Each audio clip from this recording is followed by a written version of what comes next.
Oh, aleluia. Boa noite, queridos. Graça e paz. Amém? Nós estamos comemorando hoje 18 anos de existência e a gente sabe que só está aqui por causa da misericórdia e da graça do Senhor, né?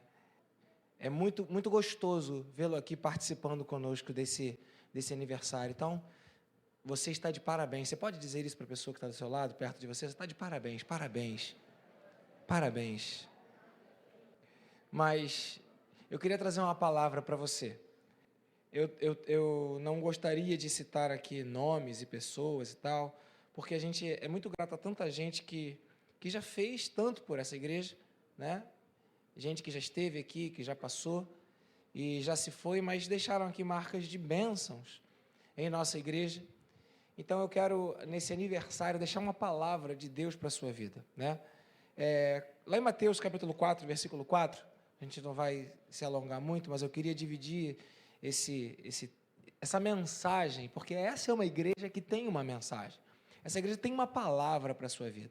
Essa igreja tem algo que nós recebemos de Deus para transferir para você, e com certeza é para que a sua vida vá bem, é para que você tenha paz, alegria, riquezas, longanimidade, benignidade, que você tenha um futuro desejável.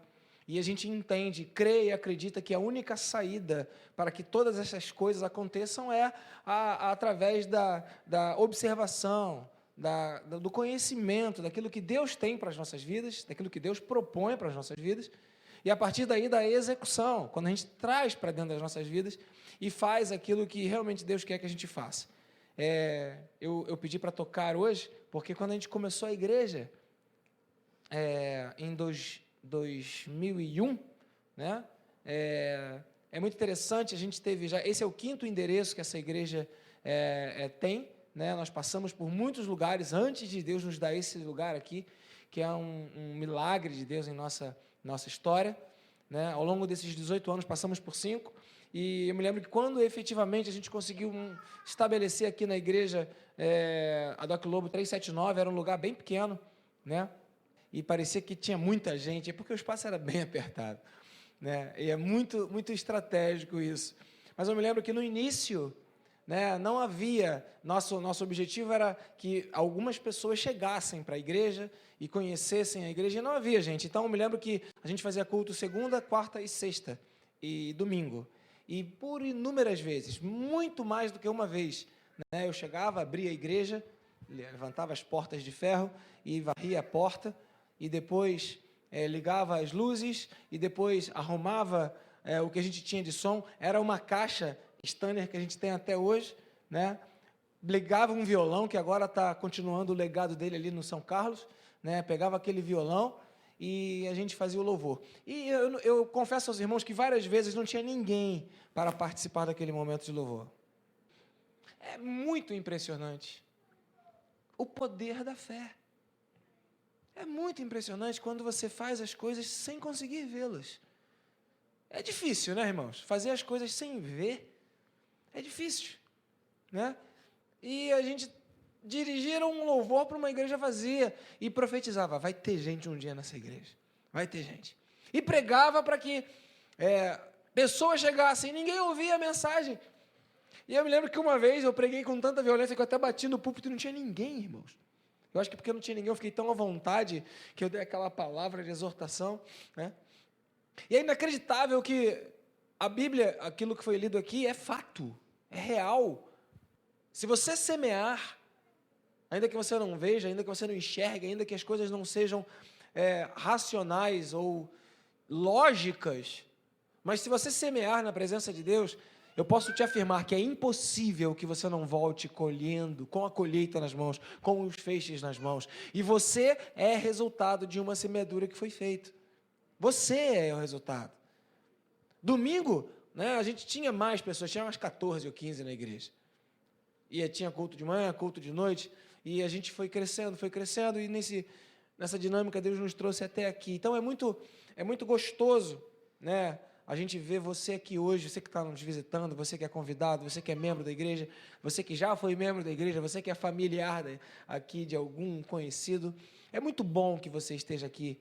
Então eu quero dividir com você esse versículo de Mateus capítulo 4, versículo 4, quando Jesus está ali ensinando, levando uma palavra para os seus discípulos, assim como nessa noite a gente, essa igreja, eu e o Senhor quer trazer uma palavra para você. E Jesus disse assim, Jesus respondeu, está escrito, nem só de pão viverá o homem, mas de toda a palavra que procede da boca de Deus.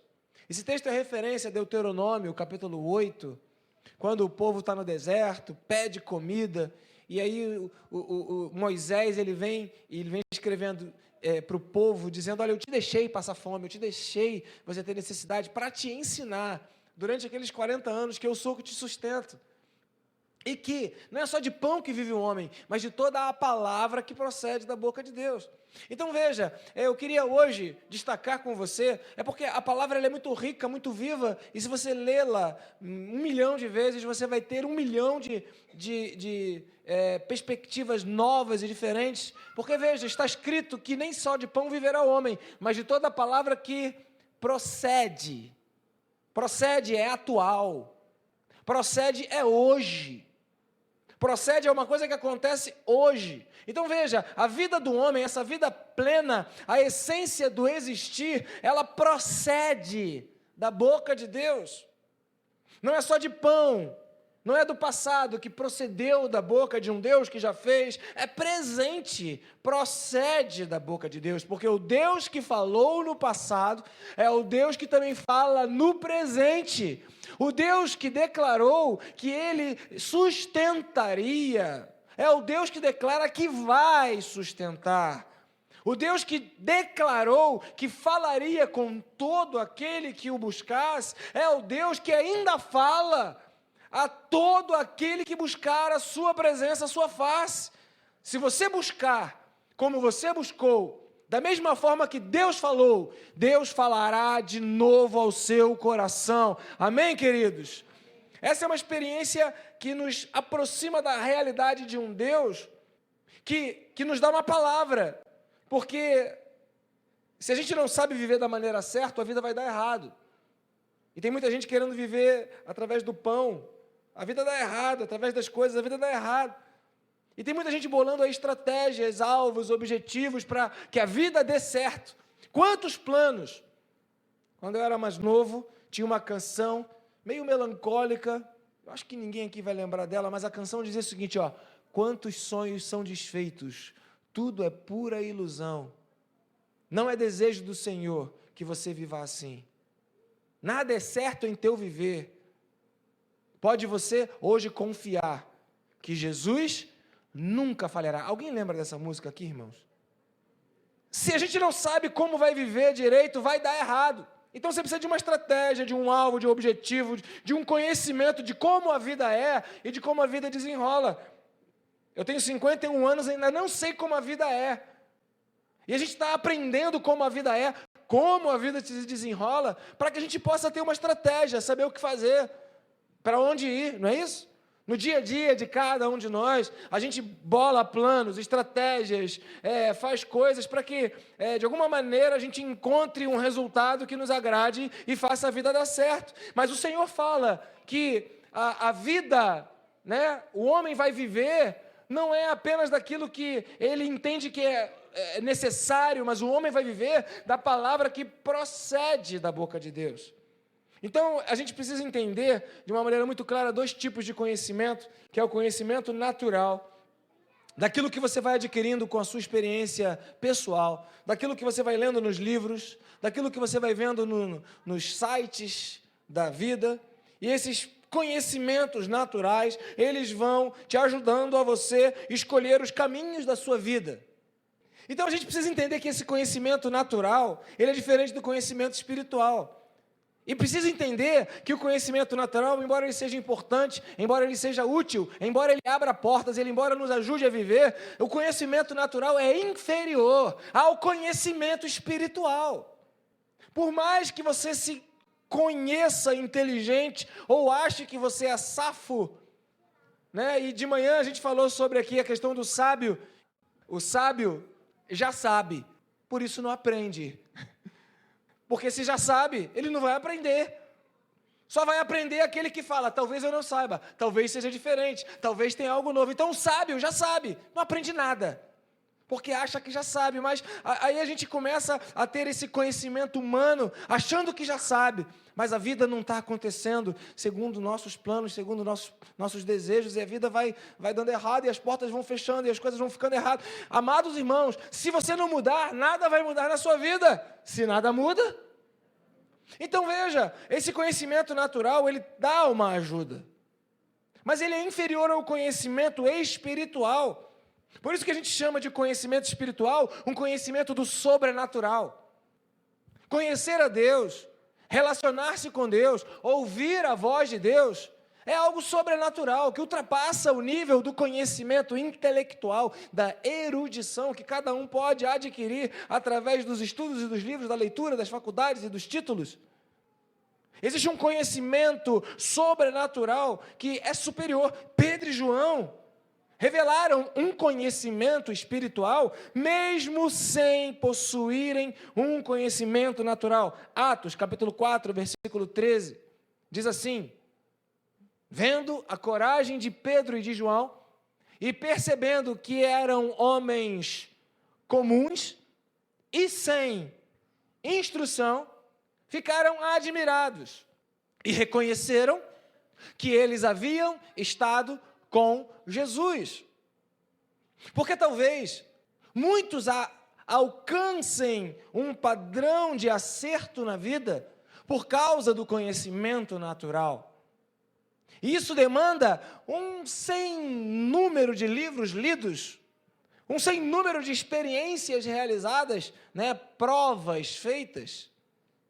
E esse conhecimento ajuda.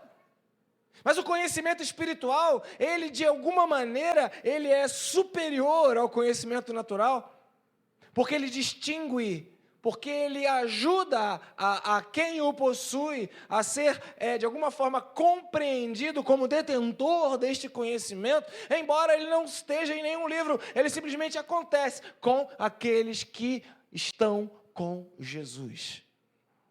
E aqueles homens que estavam ali, líderes religiosos, líderes da sociedade, líderes políticos, líderes daquela organização social existente à época, eles reconheceram que não eram pessoas que tinham título, não eram doutores, não eram formados, eles não tinham estudo, mas eles, mesmo sem instrução, causaram admiração pelo seu estilo de vida, pelas escolhas que faziam na vida, pelas palavras com que falavam, porque havia neles um relacionamento com Jesus, e quem tem um relacionamento com Jesus tem uma vida diferenciada.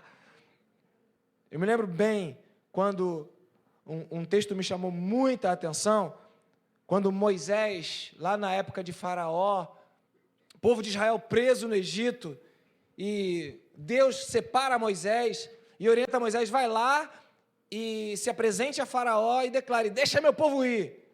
E aí Moisés entra naquele embate, e o Senhor prometeu que iria fazer uma demonstração do poder que ele, o Senhor, tem através da vida de Moisés, e foi lá. E uma das cenas que a Bíblia relata é que certa vez Moisés estava diante de Faraó, e ele jogou a vara de Arão, e a vara se transformou numa cobra. Um milagre. Vieram os magos, ou os feiticeiros, ou os que não serviam a Deus, fizeram a mesma coisa, mostrando que o inimigo, o mal, o lado das trevas, é poderoso e faz coisas sobrenaturais. E esse texto me chamou muita atenção porque, de alguma maneira, a gente não consegue chegar até Deus apenas pela manifestação do milagre ou pela manifestação do sobrenatural. Porque há forças do mal que também produzem efeitos espetaculares e tremendos. Então como é que eu identifico Deus nesse processo todo? Foi o que aconteceu naquele episódio.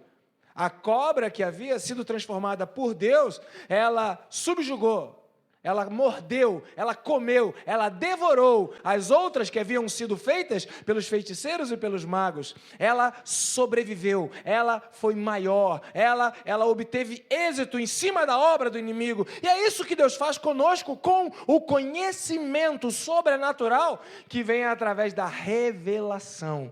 Amém? Repita comigo, revelação.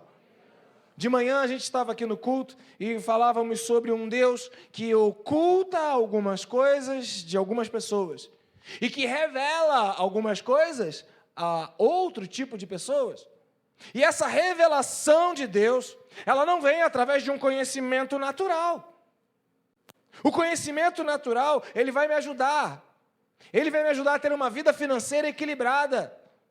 Então, se eu vou para a igreja para ajustar minha vida financeira, eu também posso ir num consultor financeiro. Eu nem sei se tem algum aqui entre nós.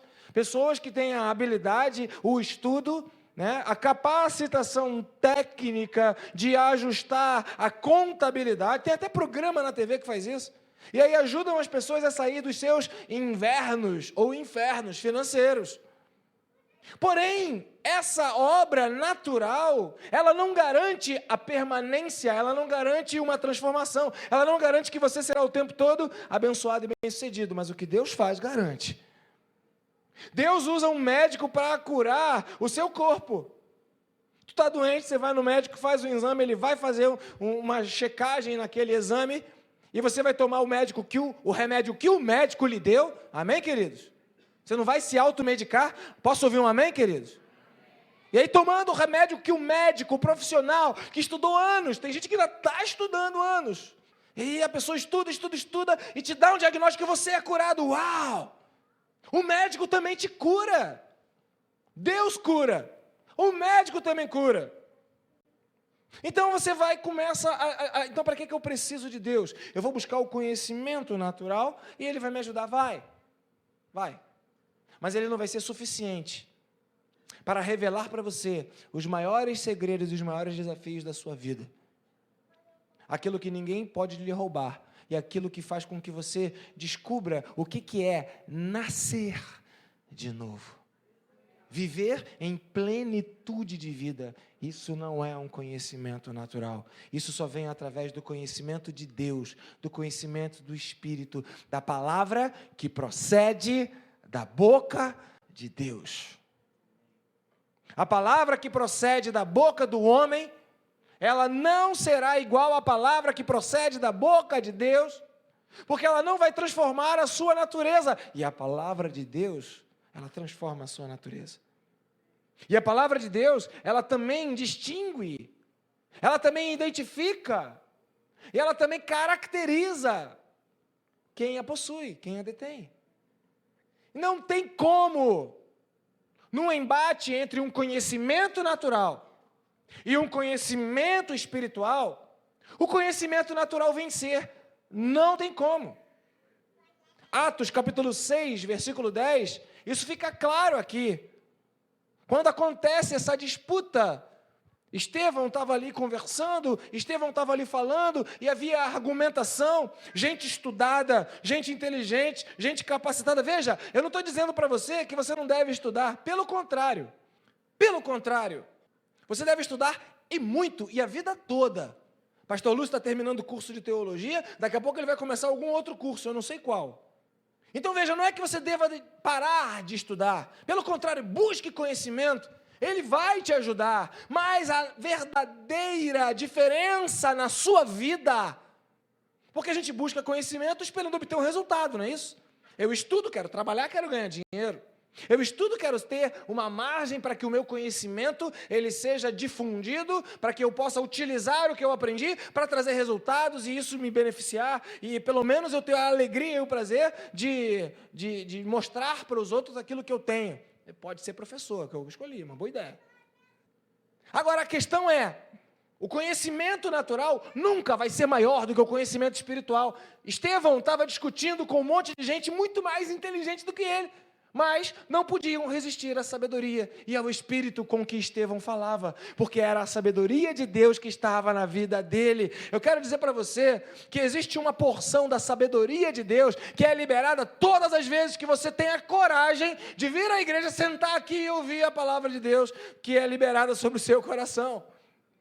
Eu quero dizer para você que por mais que você ache que já sabe, porque o sábio já sabe, então ele não precisa aprender, então ele não tem espaço para aprender, então ele não vai aprender nada. Então, quando você chega num ambiente como esse, você precisa entender, eu vim aqui para receber, aprender de Deus, e o próprio Jesus fala, aprendei de mim, porque eu sou manso e humilde de coração, e achareis descanso para as vossas almas. Porque o conhecimento natural não vai trazer descanso para a sua alma. Vai trazer mais trabalho. Vai trazer mais desafio. Vai trazer mais busca de conhecimento. Não é? Mas o conhecimento de Deus trará alívio, descanso para a sua alma. Havia um outro homem, Lucas capítulo 2, versículo 25 em diante, um homem chamado Simeão. Ele estava dentro de uma realidade que todos aguardavam o Messias, mas ele não era doutor, ele não tinha conhecimento das Escrituras, tal como havia ali um grupo de estudiosos, chamado fariseus ou saduceus, que eram pessoas que ficavam estudando a Bíblia o tempo inteiro, o dia inteiro. Não, ele não tinha esse entendimento, mas esse homem que havia lá em Jerusalém, chamado Simeão, ele era justo. Ele era piedoso e esperava a consolação de Israel. Repita comigo, e o Espírito Santo estava sobre a vida dele. Faz toda a diferença, segue. E fora-lhe revelado pelo Espírito Santo, ele não leu em algum lugar. Ele não pegou um livro para poder identificar, mas houve uma revelação pelo Espírito Santo que ele não morreria antes de ver o Cristo do Senhor. E ele já era um senhor, já era idoso. Então, movido por esse Espírito, porque quando ele ouviu, esse conhecimento espiritual foi passado na vida dele, esse conhecimento espiritual que foi desafiador, e o conhecimento espiritual continua sendo desafiador, a palavra que procedeu da boca de Deus para Simeão foi desafiadora na vida dele, e a palavra que procede de Deus para a sua vida é desafiadora para a sua vida. Simeão, então, com essa palavra que procede de Deus, ele foi desafiado, ele, movido pelo Espírito, ele foi ao templo. Igualzinho você fez hoje. Você está aqui num templo, numa igreja evangélica, amém? Você está aqui, isso aqui é um templo. É um templo feito por mãos humanas. O Corinho diz que Deus não habita em templo feito por mãos humanas. A Bíblia fala isso. Mas esse templo feito por mãos humanas abriga templos do Espírito Santo, templos feitos por Deus, onde o Espírito Santo habita. Você está aqui naquilo que esse texto fala que é templo. Ele não está se referindo ao templo corpo, mas ele está se referindo a um templo construído, onde se abrigavam pessoas como você, que querem o conhecimento de Jesus, então, de Deus. Então ele, movido pelo Espírito, foi ao templo. E quando os pais, pelo Espírito Santo, quando os pais trouxeram o menino Jesus, movidos pelo Espírito também, porque estava escrito na lei, o conhecimento natural de José e Maria, levaram eles a fazer o que a Bíblia dizia para fazer. Então a gente tem dois tipos de conhecimento aqui, um conhecimento natural bíblico e um conhecimento revelado bíblico. Amém, queridos? Há coisas que estão na Bíblia e são conhecimentos naturais. Mas há coisas que estão na Bíblia que, se você não tiver a revelação do Espírito, você não vai entender nunca. Eu vou falar uma outra frase que eu também gosto muito. Se eu tiver que te explicar, você não entende. E se você entende, não preciso te explicar. Então veja, os pais do menino, José, Maria e Jesus, foi todo mundo lá para o templo, não foi uma revelação, foi seguindo as Escrituras. Eles leram e obedeceram. Tem coisas que a gente precisa da revelação de Deus, e tem coisas que a gente não precisa da revelação de Deus para obedecer, conforme requeria o costume da lei. Simeão pegou Jesus, tomou nos braços e louvou a Deus, dizendo: ó soberano Senhor, exatamente como você falou, exatamente como você revelou, exatamente como você prometeu, exatamente como eu percebi pelo Espírito, pelo conhecimento sobrenatural, eu estou vendo, pode despedir em paz o teu servo, já posso morrer. pois os meus olhos já viram a tua salvação. Verso 33 agora, para a gente encerrar esse trecho. E o pai, a mãe do menino, Jesus e Maria, estavam admirados com o que fora dito a respeito do filho deles. Porque a revelação trouxe um conhecimento sobrenatural para a vida de Simeão. Eu só quero que você reflita em uma coisa muito interessante. Lembra que eu falei que haviam estudiosos, mestres da lei, gente que estudava muito a Bíblia naquela época? Foram eles que crucificaram Jesus Cristo. Já viram falar no sacerdote da sinagoga? Já viram algum filme de Jesus? Que os sacerdotes estão com as roupas assim, e eles estão ali negociando para ver como é que vão fazer, para poder dar um dinheiro, para que Jesus fosse traído. Então veja, eles estão lendo a Bíblia, estão estudando a Bíblia há não sei quanto tempo. 33 anos depois, eles ainda não tinham chegado ao conhecimento de que Jesus era o Messias. E Simeão, que nunca estudou a Bíblia direito, com Jesus, com 6 meses de idade ou menos, sabia que ele era o Messias, sem nunca ter estudado nada e não ter a instrução e o conhecimento natural. O conhecimento espiritual abrevia os processos na sua vida. Conhecer a Deus faz com que as coisas aconteçam mais rápido e da maneira certa. Conhecer a Deus cria oportunidades que jamais você terá fora da palavra que procede da boca de Deus. Então entenda, existe uma diferença absurda entre ter a mente do Senhor e ter o conhecimento mental do Senhor. Há uma diferença absurda entre eu ler a respeito de Cristo, estar numa igreja, ouvir um pastor, gostar desse ambiente, até o pastor Carlos falou isso aqui no nosso workshop de casais, porque a igreja é um lugar legal, a gente tem um ar-condicionado, tem uma cadeira, tem uma palavra, tem um som, tem amigos, a igreja é um lugar legal, mas isso não é suficiente. Tem gente que vem e tem um relacionamento com Jesus mental. Tem gente que, se eu falar um versículo bíblico, vai completar, porque sabe o que está escrito, mas não tem a revelação daquele texto, sabe na mente o que significa, mas não teve a revelação pelo Espírito do que aquilo impacta na sua vida, do que aquilo transforma a sua vida, do que aquilo é poderoso e é capaz de trazer vida para a sua existência, porque a palavra que procede de Deus, ela trará vida, e se você não tem vida, é porque você não tem a mente de Cristo, mas você tem um conhecimento mental. Eu vejo muito disso num ambiente acadêmico, teológico. Há muito conhecimento mental de quem Deus é, de que Deus faz, das manifestações de Deus. E eu falo isso aqui no momento histórico da igreja, porque eu poderia dizer para vocês que nós poderíamos estar aqui com pelo menos 5 ou 6 grupos iguais ao que nós temos aqui.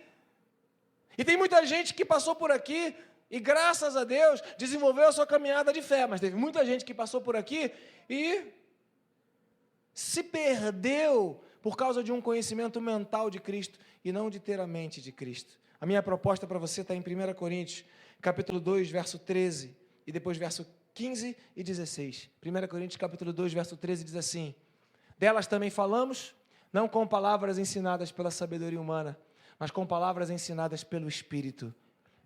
Porque a mensagem dessa igreja não é uma mensagem ensinada por palavras fundamentadas na sabedoria humana.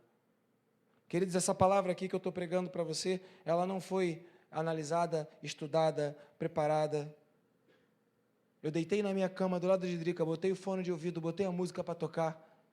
Eu botei uma música da minha época, da antiga, né? Fecho os meus olhos, abro o meu coração, e fiquei ouvindo aquela canção para poder ouvir a voz de Deus. Aí peguei um livro, li ali, peguei um texto, li aqui, brum!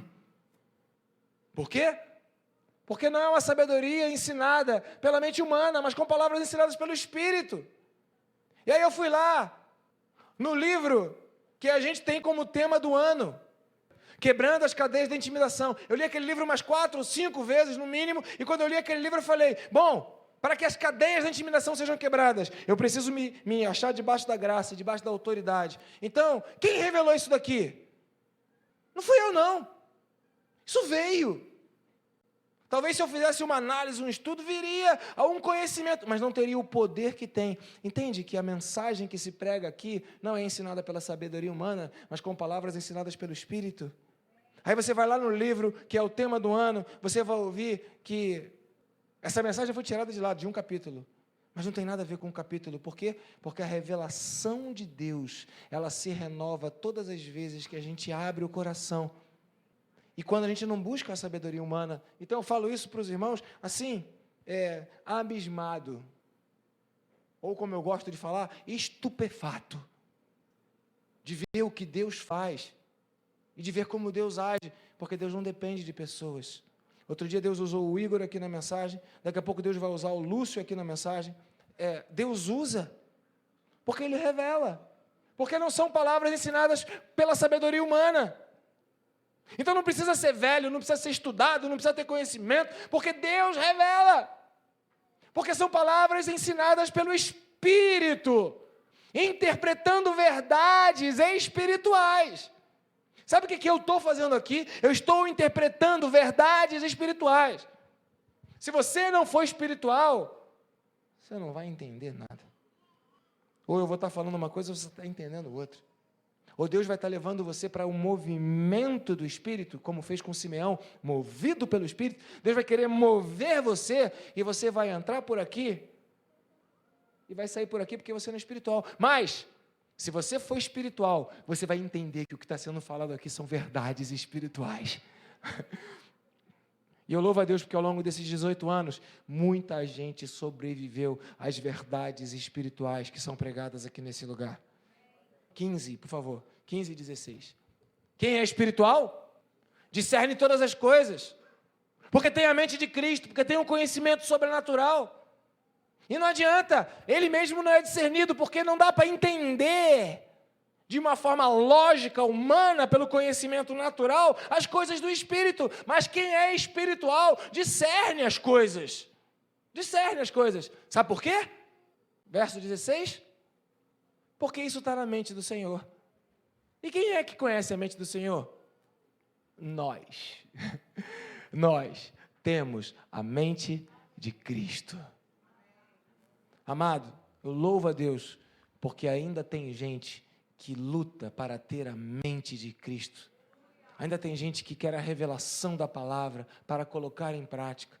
Ainda tem gente como você que vem celebrar numa igreja, num domingo à noite, uma festa do poder de Deus, de ter um espaço aberto contra todo e contra todos e contra toda crise, seja ela social, seja ela uma crise relacional, seja uma crise financeira, contra tudo e contra todos. Deus tem sustentado esse lugar e você está aqui porque você tem a mente de Cristo e veio celebrar com a gente esse dia de vitória.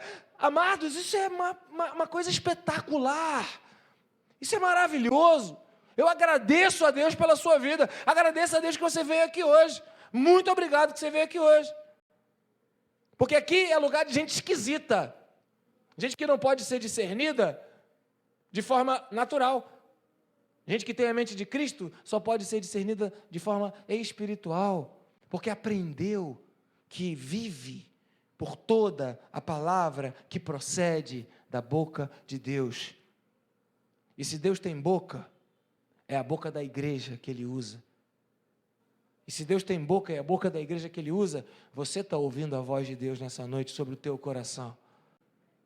E a voz de Deus que é revelada da parte de Deus para a sua vida, diz para você a vontade de Deus, e ela fala para você que Ele tem coisas grandes e ocultas que aí você ainda não sabe e que você deve buscar a revelação do Espírito de Deus para a sua vida. Vamos encerrar com Mateus capítulo 4, versículo 4. Está escrito: nem só de pão viverá o homem, mas de toda a palavra que procede.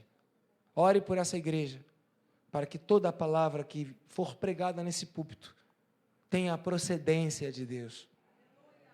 Tem uma procedência sobrenatural. Às vezes a pessoa fala com erro de português, às vezes a pessoa comunica melhor, às vezes a pessoa comunica pior, às vezes a pessoa faz os outros rirem, às vezes a pessoa é uma múmia, fica todo mundo sério, às vezes fala baixinho, com uma voz que você não consegue nem ouvir direito, e você fica lutando para tentar entender. Não observe o comunicador, Observe o teor da mensagem, da revelação, porque não é natural. A gente tenta, de alguma forma, não atrapalhar os conceitos de comunicação para facilitar você, a que você receba a palavra. A gente tenta botar um ar-condicionado, botar uma cadeira confortável, botar um som legal, cantar umas músicas que sejam músicas que te agradem o coração de Deus, para que você seja facilitado naquilo que é algo que só vai acontecer na tua intimidade, que é você ter a revelação do conhecimento de Deus na tua vida. E uma vez quando Deus se revela para você, uma vez quando você tem a mente de Cristo, você nunca mais vai ficar abandonado, nunca mais vai se sentir sozinho, nunca mais vai ficar perdido. Você pode até passar pelo vale da sombra da morte, mas você vai dizer: o Senhor é o meu pastor e Ele de nada vai me deixar sentir falta. Aleluia.